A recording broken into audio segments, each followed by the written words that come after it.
Kita akan membaca Matthew 24, Matius 24. Kita akan baca ayatnya yang ke-10 mulai. Kita akan baca Matius 24. Kita baca ayatnya yang ke-9 barangkali. Ini tentang akhir zaman. Kalau sudah baca judulnya adalah The Sign of the End Times, The End of the Age. Kalau di dalam Alkitab bahasa Indonesia disebut sebagai kata yang dipakai di depannya itu adalah permulaan pemberitaan dan seterusnya. Kita nggak perlu khawatir mengenai hal tersebut. Saya akan baca ayat 9 sampai ayat yang ke-14. Saya bacakan buat saudara. Pada waktu itu kamu akan diserahkan supaya disiksa, dan kamu akan dibunuh dan akan dibenci semua bangsa oleh karena namaku. Dan banyak orang akan murtad dan mereka akan saling menyerahkan dan saling membenci. Banyak nabi palsu akan muncul dan menyesatkan banyak orang. Dan karena makin bertambahnya kedurhakaan, maka kasih kebanyakan orang akan menjadi dingin. Tetapi orang yang bertahan sampai kepada kesudahannya akan selamat. Dan Injil kerajaan ini akan diberitakan di seluruh dunia menjadi kesaksian bagi semua bangsa. Sesudah itu barulah tiba kesudahannya. Nah, judul khotbah saya kali ini adalah persiapan menghadapi bangkitnya Kristus. Saya selalu pikir kenapa saya bicara hal ini hari ini. Tanda-tanda kedatangan Tuhan Yesus itu ada 7. Ada 7 tanda. 5 diantaranya sudah digenapi. Saya tidak perlu bahas 5 diantaranya. Ada 2 yang saya perlu singgung dengan saudara yang belum digenapi, tapi saya yakin bakal segera digenapi. Tinggal 2 aja. 5 tanda itu adalah, tentu saudara paham, sudah bisa catat 5 tanda itu. Yang pertama adalah tentunya kelaparan dan bala kelaparan di seluruh dunia. Munculnya penyakit-penyakit yang baru yang belum dapat diobati di mana-mana. Kemudian yang ketiga adalah tanda-tanda di laut dan di udara, terus di angkasa. Terus sudah tahu, belum pernah terjadi di seluruh dunia tsunami yang menakutkan. Itu roaring, seperti teriakan dari laut itu muncul. Kemudian terjadi hal-hal seperti ini. Angkasa mulai mengejutkan kita, betul? Astronomical dan kemudian astrological mulai mempertimbangkan akan tabrakan planet-planet di seluruh dunia. Bahkan mereka meramalkan tahun 2012 akan ada tabrakan besar di sana. Istilahnya blue planet something, ya. Yang hal tersebut yang diramalkan di mana-mana. Tanda-tanda mulai terjadi. Bangsa bangkit melawan bangsa terjadi. Tahukah saudara? Kata bangsa yang dipakai itu etnos. Itu berarti suku bangsa, bukan cuma sekedar bangsa besar, tapi suku-suku bangsa. Di seluruh dunia ini ada kurang lebih 24 perang suku di seluruh dunia yang belum pernah selesai, termasuk perang di Palestina tentunya. Nah, hal tersebut sudah terjadi. Nah, hal yang kelima yang dibilang buat kita sebagai tanda adalah akan ada kemurtadan besar. Itu sudah terjadi di mana-mana. Betul, dunia dalam keadaan gelap. Nah, tinggal 2 aja yang belum terjadi. Tinggal 2 aja. Tinggal 2 itu yang belum terjadi adalah tinggal ini. Munculnya Antikristus dan berdirinya bait suci di Yerusalem. 2 sign itu. Tinggal 2 sign itu. Bait suci di Yerusalem akan berdiri. Itu sebagai salah satu tanda. Coba kalau saudara Matius 24 ayat yang ke-15 itu dibilang begini. Jadi apabila kamu melihat pembinasa keji berdiri di tempat kudus, menurut firman yang disampaikan oleh Nabi Daniel, para pembaca akan memperhatikan, maka orang di Yudea harus melarikan diri ke pegunungan dan seterusnya. Ini cuma bilang begini, ada 2 tanda ditulis di Matius 24 ayat yang ke-15. Yang pertama adalah bait suci didirikan, yang kedua munculnya pembinasa keji itu. Halo? Sekali lagi, bait suci didirikan, yang kedua adalah apa? Munculnya pembinasa keji itu. Itu 2 tanda. Nah, kalau sudah pelajari baik-baik mengenai hal ini, tentu sudah tahu bahwa 2 hal ini yang belum terjadi. telah direncanakan, sedang terjadi saat sekarang ini. Sampai hari ini di Israel, orang-orang Yahudi di Israel tengah memperhitungkan dengan segera untuk mendirikan bait suci. Sudah jelas. Di Yerusalem terbagi 4. Di Jerusalem ada 4, dibagi 4. Ada quarter Jewish, quarter Armenian, quarter Islam, dan quarter Christian. Di quarter Yahudi itu, di seperempat Yahudi itu, ada sebuah tempat yang namanya Temple Institute.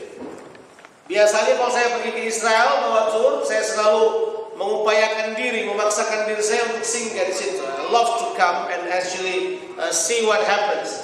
Nah, di Temple Institute itu, they're preparing bits and pieces into detail. They prepared to actually to build, untuk membangun bait suci. Jadi tinggal tunggu waktu aja. Tentu sudah tahu kalau bait suci dibangun di tempatnya, itu akan terjadi kesulitan sangat besar. Karena sekarang tempat di mana mereka merencanakan bait suci sedang berdiri 2 masjid yang besar, itu Dome of the Rock, kemudian Masjid Al-Aqsa, Masjid Umar dan Masjid Al-Aqsa. Itu 2 masjid yang susah, rasanya susah banget, tidak mungkin. Tapi saya percaya apa yang difirmankan oleh Tuhan pasti terjadi. Do you believe that? Nah, masih akan dijelaskan persiapan bait suci sedang disiapkan dan mereka tinggal tunggu waktunya. Tapi bagaimana dengan Antikristus? Persiapan berdirinya Antikristus, datangnya Antikristus sudah dipersiapkan. Nah, salah satu tanda yang saudara harus perhatikan dengan segera di seluruh dunia saat sekarang ini, orang sedang berupaya untuk menyamakan currency, right? Betul nggak? For the first time in the history of human being, for the first time in the history of this world, there is a proposal out of big nations, at least 7 big nations, which is Europe, Russia, and then China, and other 2 nations. They propose to have one world currency. Sekarang ini mereka sedang 2 hari lalu saya nonton berita, itu muncul di berita, baik di berita Indonesia bahkan diwawancarai Menteri Luar Negeri dan Menteri Keuangan, mereka berkata, ya one world currency telah merupakan pemikiran kita yang paling bagus untuk mengangkat ekonomi kita yang sedang turun. Sekarang seluruh dunia sedang berpikir bagaimana caranya untuk menyelamatkan ekonomi dunia yang tidak bisa lagi turun, yang tidak bisa lagi diangkat ke atas, tidak bisa turun lagi, itu sudah paling bottom sekarang ini. Kebijakan-kebijakan yang diambil oleh Barack Obama, oleh orang Eropa, orang China, dianggap sebagai istilah yang dipakai di koran, the road to hell. So they would say, we need a new savior. Kita perlu juru selamat yang baru. Sekitar tahun 2000 itu ahli ekonomi dari Uni Europe telah berkata begini, kita punya ekonomi tidak akan pernah menjadi lebih baik, akan turun terus. Dan dia berkata begini, we need help even from the devil. Hey, sekarang yang sedang terjadi adalah sistem ini sedang digoncangkan supaya muncul. Tahukah saudara, kalau one world currency, what happens? More likely, if one world currency is actually happening, more likely behind one world currency, there's a government who will govern the whole world. So one world currency backed up by one world government. And when one world government actually happening, do you know what happens? Saat itulah muncul penguasa yang diberi kekuatan. Saat itu pembinaan keji ini muncul. Perhatikan baik-baik tandanya. Di Israel, kalau kemudian mereka udah mulai berupaya damai dengan yang lain, berupaya untuk berkata damai, kita bilang hati-hatilah, pembinaan keji itu akan muncul. Yang paling dahsyat adalah ini. Pembinaan keji itu muncul di mana? Bait suci. You better careful. You better be careful. Karena pembinaan keji itu muncul di mana kata kita? In the temple. In the holy temple. Nah, mungkin sudah berkata begini, gue udah dengar ini dari 20 tahun lalu. Saya adalah salah seorang yang meneliti banyak mengenai hal ini. Walaupun saya adalah tipe orang yang tidak terlalu suka mengajarkan akhir zaman, karena terlalu eskatologis. Sudah tahu eskatologis, terlalu menghayal ke depan dan terlalu pasti. Saya tidak terlalu suka yang kurang-kurang pasti begitu, ya kan? apalagi kalau saya disuruh harus berkhotbah tentang tahun 2012 tentang kiamat, saya nggak mau itu. Ada pendeta sudah mulai ngomong yang nggak perlu. Oke, tentang hari dan saatnya kita nggak tahu, itu aja. Tapi Alkitab bilang God prepared us. He actually wants to prepare you for the day. Makanya dia membuatkan semuanya di Alkitab. Dia siapkan kita untuk hal tersebut. Tanda-tanda ini sedang terjadi. Kalau ini muncul, kita perlu mempersiapkan diri kita. Kita perlu mempersiapkan diri kita. Nah, saya akan jelaskan sebentar. Coba kita buka dalam kitab 2 Tesalonika pasalnya yang kedua. Have a look. Kita nggak perlu takut memang, tapi kita perlu mempersiapkan diri, alright? Do not be afraid, but you need to prepare your life. You need to actually prepare your heart. We don't need to be afraid. You don't have to. Karena apa? Berita-berita ini harusnya menguatkan kita bahwa firman Allah benar. Amin. Bahwa apa yang dibuat oleh firman Tuhan benar adanya dan segera digenapi. Makanya kita perlu mempersiapkan diri kita. Dalam kitab 2 Tesalonika, kita buka dulu kitab 2 Tesalonika. Nah, ciri-ciri dari kedatangan si Dajjal ini jelas ditulis di Alkitab. Coba kita lihat dulu. 2 Tesalonika. Kenapa Alkitab saya nggak ada 2 Tesalonika? Oke. 2 Tesalonika pasal yang kedua, 2 Thessalonians chapter 2. Kalau saudara yang ngerti bahasa Indonesia, apa boleh buat? Ayat 1 kita akan baca sampai ayatnya yang ke-12. I want you to be careful reading this chapter, okay? Karena ini adalah berita tentang bangkitnya kedurhakaan itu. Dia bilang ini, tentang kedatangan Tuhan kita Yesus Kristus dan terimpunnya kita dengan Dia. Kami minta kepadamu saudara-saudara supaya kamu jangan lekas bingung dan gelisah, baik oleh ilham roh maupun oleh pemberitaan atau surat yang dikatakan dari kami seolah-olah dari Tuhan telah tiba. Jadi yang pertama begini, kalau dengar berita tentang akhir zaman, tidak usah takut, tidak usah bingung. Kalau sudah takut, sudah bingung, saya curiga iman saudara. Iya kan? Iya. Jadi kalau dia pas mau sungguh-sungguh bertuhan berdatang, berarti memang tidak pernah sungguh-sungguh sebelumnya. Dia baru di-challenge untuk bisa sungguh-sungguh, alright? Oke, kemudian dia bilang begini, janganlah kamu memberi dirimu disesatkan dengan cara yang bagaimanapun juga, sebab sebelum hari Tuhan, sebelum hari itu datang, harus apa dahulu? Datang dahulu apa? Murka. Dan harus dinyatakan dulu manusia durhaka yang harus binasa. Jadi sebelum kedatangan Yesus yang kedua kali, akan datang dulu apa? Kemurkaan besar dan manusia durhaka. Dalam terjemahan bahasa Inggrisnya itu kata yang dipakai di situ, dia menggunakan kata the evil one. Kata yang dipakai disebut sebagai the evil one. Dibilang begini, the man of sin, terjemahan King James, the man of sin. Jadi sebelum kedatangan itu harus muncul dulu the man of sin, the evil one. Siapa dia? Antichrist. Dia adalah Antikristus. Satu orang ternyata dia dibilang begitu. Kan dibilang satu kelompok, dan dibilang banyak orang. Kemudian dia bilang ciri-cirinya kedatangannya itu adalah dia datang dengan cara membawa orang untuk murtad. Kemudian yang keempat, yaitu lawan yang memiliki diri di atas segala yang disebut atau yang disembah sebagai Allah. Orang ini akan angkuh sekali, tidak akan percaya kepada Allah sama sekali, tidak percaya kepada Tuhan. Dia akan percaya kepada kekuatan manusia. Ini menurut banyak tafsiran disebut sebagai the fullness of humanism. Ini pusatnya dari semua kekuatan humanism, di mana mereka berpikir tidak ada Tuhan, mereka Tuhan atas diri sendiri. Ini sudah muncul, bersiap-siaplah saudara. Kemudian dibilang begini, dan mau menyatakan diri sebagai Allah. Ayat yang kelima, tidakkah kamu ingat bahwa hal itu kerap kali kukatakan kepadamu ketika aku masih bersama-sama dengan kamu? Dan sekarang kamu tahu apa yang menahan dia sehingga ia baru menyatakan diri pada waktu yang telah ditentukan baginya. Ada yang menahannya? Kita tahu siapa? Ada Roh Kudus masih bekerja atas gereja Tuhan. Ayat yang ke-7. Nah, listen to this. Karena secara rahasia kedurhakaan telah mulai bekerja. Semua bilang secara rahasia. Rahasia. Apa arti secara rahasia? Silently. Tidak kelihatan, tidak ketahuan. Invisible, mereka coba untuk mempersiapkan diri mereka. Sedang bekerja. Secara rahasia kedua kali telah mulai bekerja, tapi sekarang masih ada yang menahannya. Kalau yang menahannya itu telah disingkirkan, pada waktu itulah si pendurhaka baru akan menyatakan dirinya. Tetapi Tuhan Yesus akan membunuhnya dengan nafas mulutnya dan akan memusnahkannya kalau ia datang kembali. Jadi itu nanti kita akan bahas dalam hal yang bisa. Ayat 9. Kedatangan si pendurhaka itu adalah pekerjaan iblis. Mau bilang pekerjaan iblis? Jadi iblis yang mempersiapkan kedatangannya.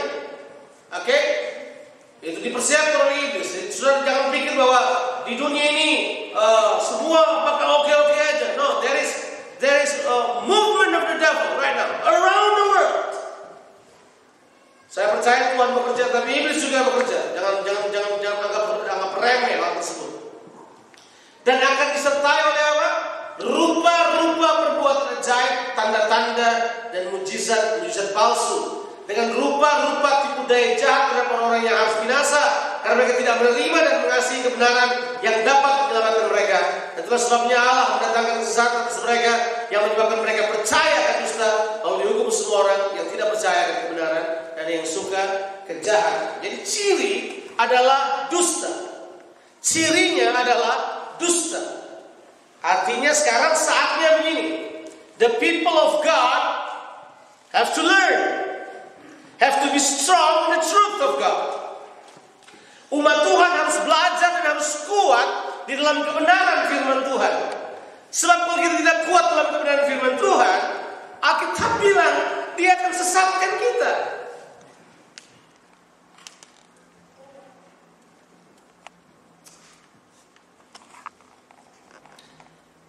Sekarang orang dengan mudah membuang Tuhan. Percaya, kesesatan kadang-kala tidak datang dengan cara yang terang-terangan. Kalau terang-terangan namanya bukan penyesat.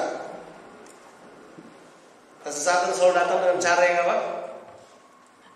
Yang perlahan-lahan, halus, so subtle, you just not aware of it.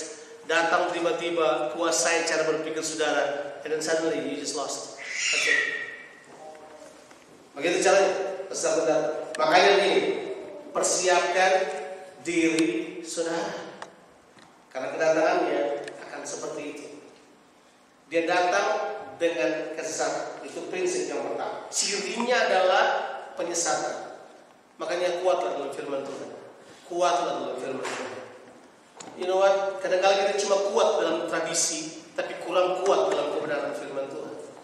Itu sangat berbahaya. Saudara sebaiknya kuat dalam basis firman Tuhan. Ciri yang berikutnya, kedatangannya adalah, kita baca dalam Wahyu pasal yang ke-13. Ciri dari manusia si Dajjal itu, Antichrist itu, ciri utamanya adalah apa? Dia datang dengan cara menyesatkan. Arti daripada menyesatkan itu dia bisa menggunakan kebenaran, saudara, dan dia twist. Masih ingat caranya iblis menyesatkan Hawa? Apa yang dia pakai? Firman Tuhan. Kemudian dia twist firman Tuhan. Makanya kita harus belajar firman Tuhan. Kenali Allah saudara. Kenali Tuhan saudara. Dalam Wahyu pasalnya yang ke-13, The Book of Revelation chapter 13. Di situ ada ciri berikutnya dari Antichrist. Dia punya ciri yang berikutnya, itu jelas dituliskan buat kita. Wahyu pasalnya yang ke-13. Kita akan baca. Kita akan baca ayatnya yang sudah saya baca ayat yang 11 tentunya, tapi saya tidak mau baca itu seluruhnya. Di situ juga dibilang bahwa dia akan datang dengan tanda-tanda mujizat. Tujuannya adalah untuk apa? Menyesatkan. Itu orang yang cuma haus mujizat di akhir zaman tanpa kebenaran. You better be careful. Saudara hati-hati, you gotta be strong. I believe in miracle. I believe in miracle of healing. I believe in miracle of the dead man rise again. I believe in the miracle of God. I believe in the miracle. I believe in miracle. But you have to understand that in the end times, sometimes the Antichrist, the devil, will use miracle by means to actually lead you to astray. So you have to be careful. Kita harus waspada terhadap hal tersebut. Nah, saya cuma ingin ingin baca kepada saudara ayatnya yang ke-15. Ayatnya yang ke-15 sampai ayatnya yang ke-18. Kalau saudara baca di atasnya, itu berbicara tentang dia punya kuasa untuk melakukan penyesatan. Tapi ini dia bilang ayatnya yang ke-15, saya bacakan kepada saudara. Dan kepadanya diberikan kuasa untuk memberikan nyawa kepada patung binatang itu, sehingga patung binatang itu berbicara juga dan bertindak begitu rupa, sehingga semua orang yang tidak menyembah patung binatang itu dibunuh. Banyak tafsiran yang berkata ini adalah era komputerisasi dan robotisasi. This is what actually they said. This is a normal thing. Sekarang seluruh dunia sudah ke arah itu. Bukan berarti kita anti teknologi, itu perlu dipakai, tapi itu juga dipakai oleh kerajaan yang lain. Kita tidak perlu bahas itu terlalu jauh. Dan kemudian dia bilang ini, dan ia menyebabkan sehingga kepada semua orang kecil atau besar, kaya atau miskin, mereka atau hamba, diberi tanda pada tangan kanannya atau pada dahinya. Ya, tanda pada tangan kanannya atau pada dahinya. Saya ingat kira-kira 2 tahun yang lalu saya berbicara tentang Mondex. Saya tahu kalau saudara dengar, I preach about Mondex. Tahu artinya Mondex? Money Dexter. Money Dexter. Money is money, Dexter is right hand, tangan kanan. Diperkirakan tangan kanan tempat itu ditaruh dan seterusnya. Tapi saya tidak akan bahas karena itu, saya lebih menerjemahkan secara rohani. Itu berarti dia memberi tanda, dia menguasai pikiran manusia. Because tandanya in the 2 places, forehead and in the hands.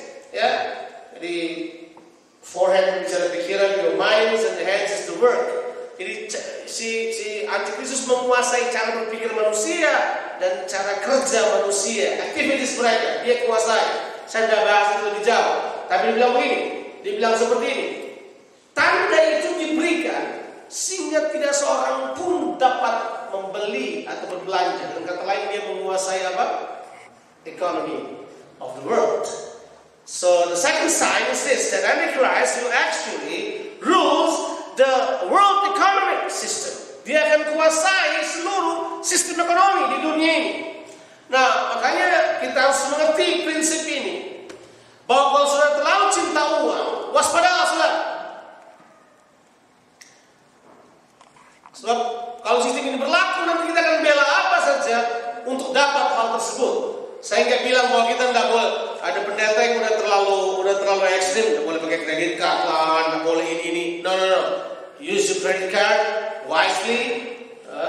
Jangan sampai susah-susah di belakangnya. Tapi basically saudara harus waspada karena dia bilang dia menguasai seluruhnya, sehingga orang lihat ini. He control the power of buying and selling. You know what it is? He control the business around the world then.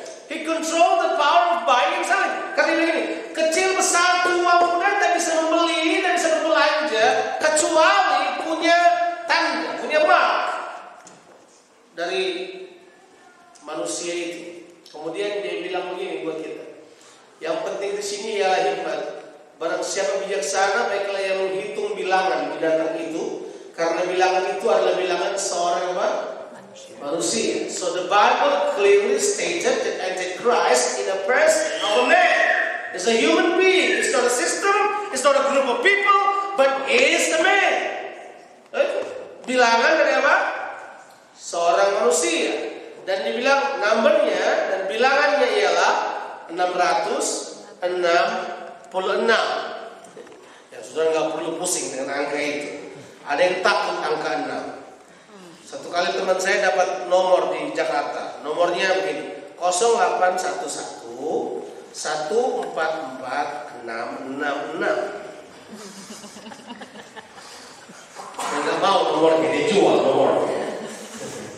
Saya sih nggak apa-apa gitu juga. Teman saya Samuel Saputra, Samuel Saputra. Nomor telepon Samuel Saputra adalah 0817 2666 16. Jadi kalau bilang nomornya gini, 0817 2 Antikristus 16 gitu. But it's just a number, you know what I mean? It's a number. Alkitab membilang kita perlu belajar tentang number tersebut. Dan itu ya saya harus bilang bahwa tidak perlu ditafsirkan ke sana kemari. Ada banyak buku, many books try to figure out who is this person with the number 666. some Jewish people come up and say that Hitler is 666. Some people will say other people 666. Teman saya satu kali karena dia jengkel temannya yang lain, dia bilang ini, Pak Jo, saya dapat mimpi tadi malam bahwa yang namanya Marx itu dia 666. Jangan sampai di sini begitu juga kita nggak suka kalau sudah kita didengar nomor 666 lagi. Enggak itu maksudnya. Yang dimaksudkan di dalamnya adalah bahwa there is certain characteristic that bring this man. Simple seperti itu. Gak usah terlalu susah-susah. Kalau sudah mau belajar lebih dalam, kita bisa diskusi. Jangan dikorbain, kita bisa diskusi. Lain kali kita bisa bicara siapa. Ada banyak yang pernah disebut nama-nama seperti ini dengan numerologi. Waktu saya belajar teologi, saya belajar yang namanya numerologi. Numerologi itu adalah ilmu angka. Wah, suka juga tuh. Jadi kita belajar angka saudara, kita langsung tahu orangnya kayak apa gitu. Tapi saya juga berpikir kadang-kadang terlalu lewat membahas hal tersebut. Tapi prinsip utamanya adalah bahwa orang ini menguasai sistem ekonomi dunia. Halo.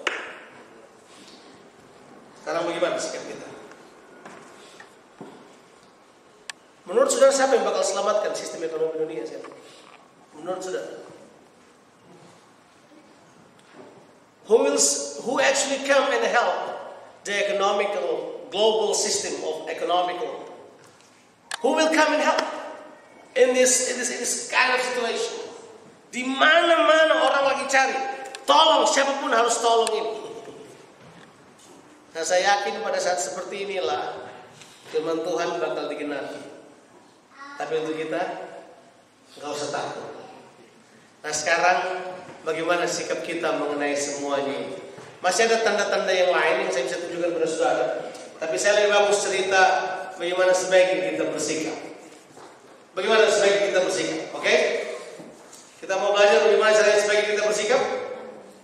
Oke, yang pertama kita lihat dulu sikap kita yang pertama. Kembali ke 2 Tesalonika, pasal yang kedua tadi. Back to that. Sikap kita adalah yang pertama adalah ini. Knowing your God. You gotta know who is your God. Kenalilah Allah saudara. You gotta know who is your God. The most misleading things in the society is this. When you think God is according to what you think God is. Hal yang paling menyesatkan dalam dunia ini kalau sudah berpikir bahwa Tuhan itu seperti yang sudah pikirkan siapa dia. And let me tell you, God doesn't fit to your mind. I'm sorry to say. Tuhan kadang-kala tidak masuk akal saudara. That's why God help us with the Bible. Yeah.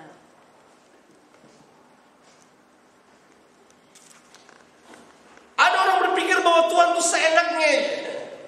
Kalau sudah baca di Alkitab, karena mereka tidak mengenal, apalagi Roma pasal 2. Apalagi di zaman di mana orang cuma khotbah tentang kasih.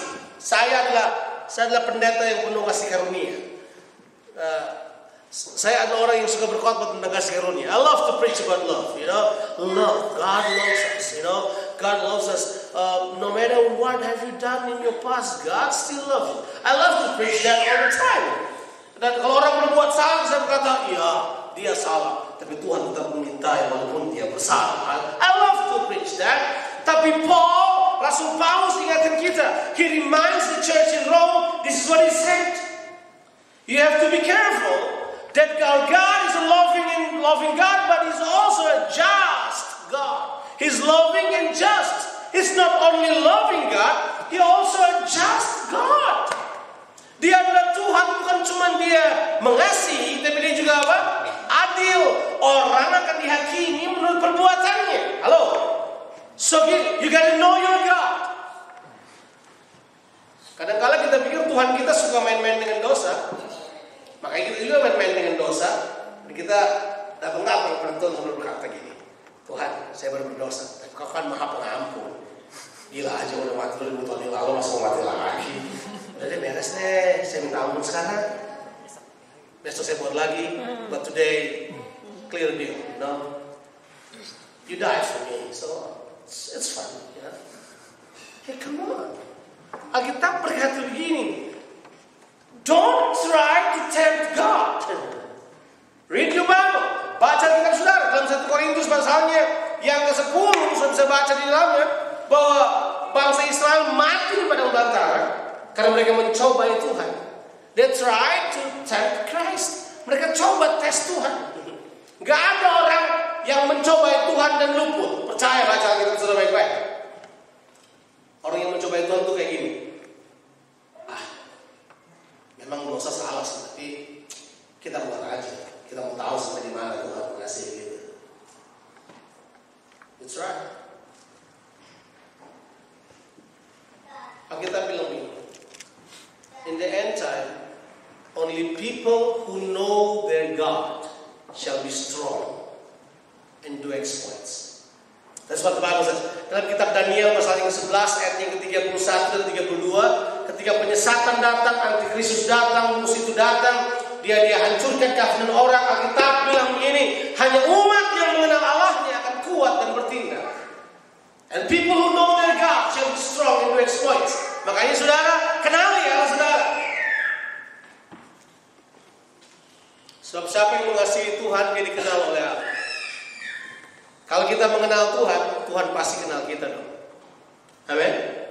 Sebab nanti akhir zaman itu begini, bukan cuma saudara kenal Tuhan, saudara juga perlu dikenal oleh Tuhan. Bagaimana caranya dikenal oleh Tuhan? Hiduplah dalam kasih. That's our part. Ya. Alkitab kan bilang begini, Tuhan, bukankah aku telah menyembuhkan orang? Bukankah aku telah membuat tanda-tanda ajaib dan mujizat? Apa jawabannya Tuhan? Enyahlah kamu dari hadapanku, karena aku tidak mengenal kamu. I don't know you. Kita gak bisa berkata begini, masa lupa sih Tuhan?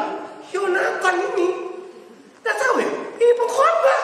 Ya, tiap hari Minggu saya berkhotbah. Kata, sorry, siapa? Aku gak kenal kamu. Kita berkata orang yang mengasihi Allah dikenal oleh Allah. So your relationship with God should be based in love. Because Christianity, kingdom of God, is not about rule and regulations, but it's about relationship. Makanya kita perlu embrace hal tersebut. Itu harus menjadi kekuatan kita. Bukan soal jangan ini, jangan itu. Jadi yang pertama adalah kenali Allah saudara. Balik kedua Tesalonika tadi. Yang kedua adalah receive the truth and love the truth. So what you do, this is the time for you to actually examine your heart. Do you love the truth of God? Do you love the Word of God? Do you actually embrace the Word of God? Do you actually decide to live according to the Word of God? This is your time to decide. Karena ditulis dengan jelas di dalam kitab 2 Tesalonika itu dibilang begini jelasnya.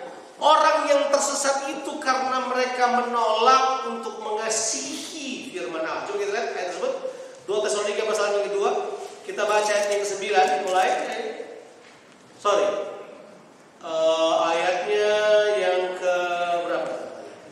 Mungkin 9 sampai 12. Dibilang seperti ini. Kedatangan pendurhaka itu disertai dalam kerjaan iblis akan disertai oleh perbuatan ajaib dan tanda-tanda dan mujizat-mujizat palsu. Dengan rupa tipu daya jahat terhadap orang-orang yang harus binasa karena mereka apa? Tidak menerima dan mengasihi kebenaran yang menyelamatkan mereka.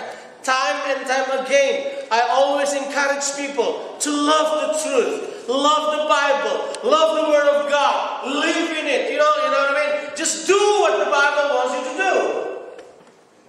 This is the time. Kalau tidak, if we don't do that, this is what the Bible says. Orang yang tidak embrace kebenaran dan melakukannya, itu mereka masuk dalam keadaan tertipu, tersesat, sudah disesatkan. So be careful. Jadi yang kedua sikap kita adalah ini. Kita perlu sekarang untuk mengasihi kebenaran. Do you love the truth? Because the Bible said, you will know the truth and the truth shall set you free. Kamu akan mengenal kebenaran, kebenaran akan memerdekakan kamu. Itu yang kita embrace dalam kehidupan kita. Jangan tunggu nanti. Sekarang yang terakhir, sekali lagi, bagian kita yang berikut adalah persiapkanlah hidup kita dalam kekudusan dan ketaatan pada firman Tuhan. Prepare our lives in holiness and in obedience to the leading of the Holy Spirit. Trust me. Hey, we gotta live holy. One of the signs of the end time is this: those who live holy will live holier, and those who live actually in wickedness is go just down deep. Your life, Alkitab bilang ini, orang yang hidup kudus akan bertambah kudus, tapi orang yang hidup bejat akan bertambah bejat. Nggak ada lagi, there is no neutral position, there is no, nggak ada lagi tempat di mana saya berkata gini, oh boleh kompromi, you know what I mean? In English they said it's not good to be compromised, because to be compromised like you're sitting on a fence. If you're sitting on a fence, be careful, you're going to be strong because it hurts. Try it, especially when yang bakarnya ada kawat, kan? But the point is true. Kita harus mempersiapkan diri kita untuk hidup kudus. Ya. Saatnya di akhir zaman kita berkhotbah hal seperti itu. Salah seorang nabi yang terkenal di masa sekarang bernama David Wilkerson. Saya sudah ikuti orang ini cukup lama, tulisan-tulisannya. Dia memberitahukan bahwa kita tidak punya banyak pilihan di akhir zaman. To live right or to go compromising the world. Kita harus hidup benar. Karena Yesus panggil kita untuk hal tersebut. Dia tebus kita untuk hal tersebut. Persiapkan diri kita. Coba mulai besok buka-buka aja surat kabar, nonton televisi. This is the new world. Ya. Saudara bakal kecewa banyak. Things will be revealed. Apa yang Yesus bilang benar, apa yang disembunyikan akan disebarkan. Orang yang hidup munafik akan terbuka. And when this happens, kita akan terkejut aja. Orang-orang yang kita anggap baik, orang-orang yang kita anggap hebat, it's revealed now. Mulai terbuka. But we have to understand this. Tuhan katakan ini kepada kita karena Dia mengasihi kita. Masih ingat?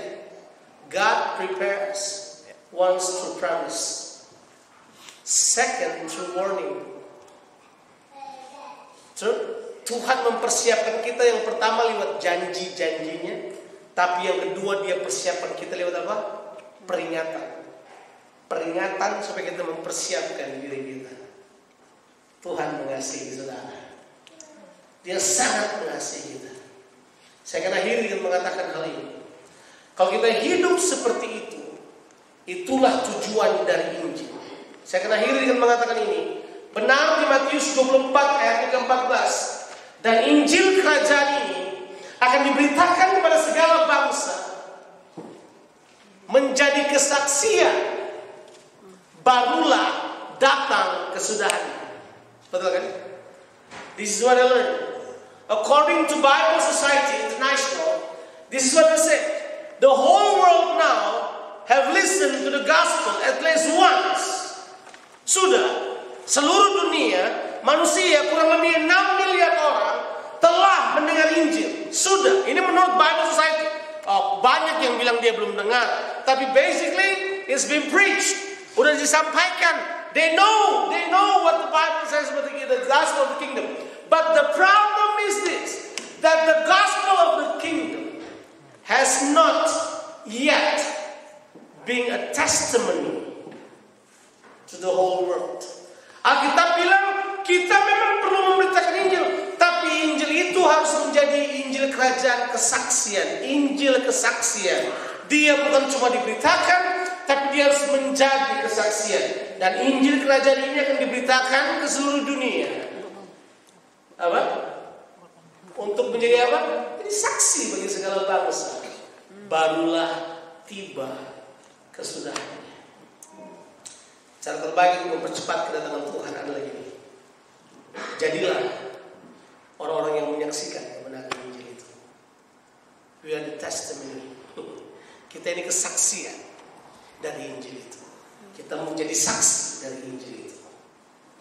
Kita sudah melakukannya. Kita telah siap. Benar dikatakan Alkitab, manusia akan menjadi tawar, mundur. Kasih banyak orang akan menjadi tawar. Tapi orang yang bertahan sampai kesudahan